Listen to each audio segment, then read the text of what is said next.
દેશની સીમાઓ માતાના વસ્ત્ર સમાન છે. તેનું રક્ષણ કરવું દરેક ભારતીયની ફરજ છે. ભીષ્મ પિતામહ. નમસ્કાર દર્શક મિત્રો, સરહદ ન્યૂઝ ચેનલમાં આપનું સ્વાગત છે. હું અનિતા ગોસ્વામી. હવે જોઈએ સમાચાર વિસ્તારથી. અંજાર શહેરની મધ્યમાં નગરપાલિકા કચેરી સામે આવેલ માનકેશ્વર મહાદેવ મંદિરના પ્રાંગણમાં ઘૂસ્યા ગટરના પાણી. દર્શનાર્થીઓ થયા પરેશાન. વર્ષો જૂની સમસ્યા. અંજાર નગરપાલિકા ઘોર નિદ્રામાં. કાઉન્સિલરો ફક્ત વચનો આપવામાં જ હોશિયાર. ધારાસભ્ય નગરપાલિકા અધિકારી પદાધિકારીઓને આપશે કડક સૂચના.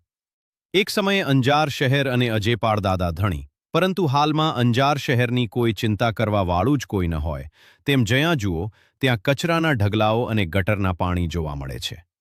સમગ્ર ગુજરાત રાજ્યમાંથી સતી તોરલ અને જેસલ જાડેજાની સમાધિએ દર્શન કરવા આવતા સેંકડો યાત્રાળુઓ ખૂબ જ નારાજગી અનુભવે છે.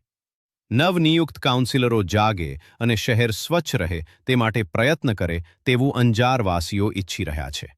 રિપોર્ટ બળદેવપુરી ગોસ્વામી, સરહદ ન્યૂઝ, કચ્છ.